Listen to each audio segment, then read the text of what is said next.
Hi, M5768. Please introduce yourself.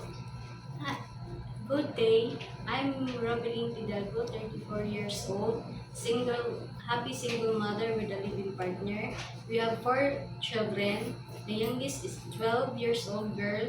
The second is 8 years old boy. The third is 6 years old boy, and the fourth is 1 year old girl.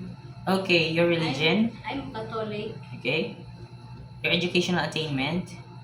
I graduate high school graduate. Okay, you are high school graduate. Okay, since I saw that you have experience being a helper here in the Philippines, tell me about your experience as a helper.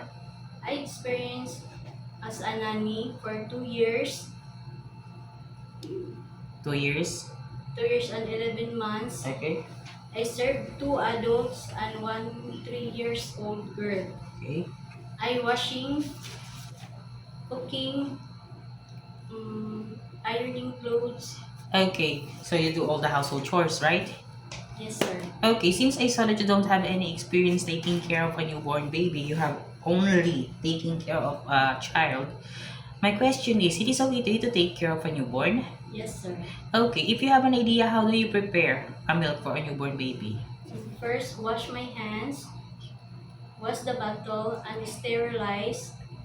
Put the warm water and powdered milk, and shake it properly and taste the temperature of and then feed the baby. Okay, if the baby is crying, what will you do?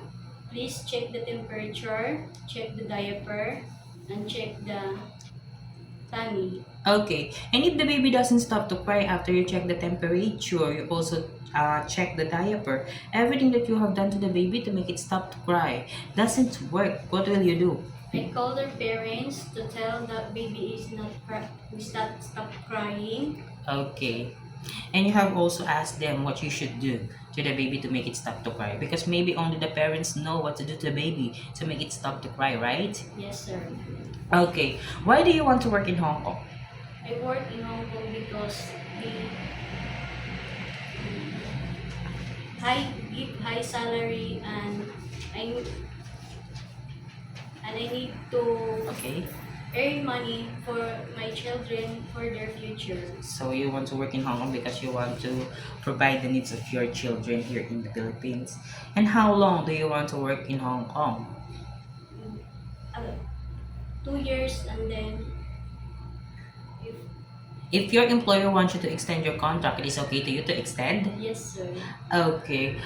Do you have any idea how to prepare Chinese food? No, sir. But it is okay to you to learn. Watching YouTube and buy book for Chinese book food. Chinese food. Okay, that's the right thing you should do. You could buy some cookbooks and also watch on YouTube tutorials so that you could learn how to prepare Chinese food. And also, if your madam and sir have a time to prepare foods for themselves, you could also help them how do they prepare so that you could learn, right? Yes, sir. Okay. If your employer prepares some food that you are not familiar of, it is okay to you to eat the food that they provide. Yes, sir. It is okay to you to share a job with other helper. Yes, sir. It is okay to you to taking care of pets. Yes, sir. How about taking care of elderly? Yes, sir. It is okay to you to share jobs with other helper. Yes, sir. It is okay to you to work on Sunday or nasa holiday setup by your employer. Yes, sir. Okay. If one of your employer's family don't know how to speak English, it is okay to you to learn Cantonese. Yes, sir. Okay, my last question is, what will be your message for your future employer? Hi, ma'am, sir. Please hire me. I'm I'm work hard and I take care of your children as my child and also your family. Thank you. Okay. Thank you very much, Miss Rubilin. Thank you. Thank you.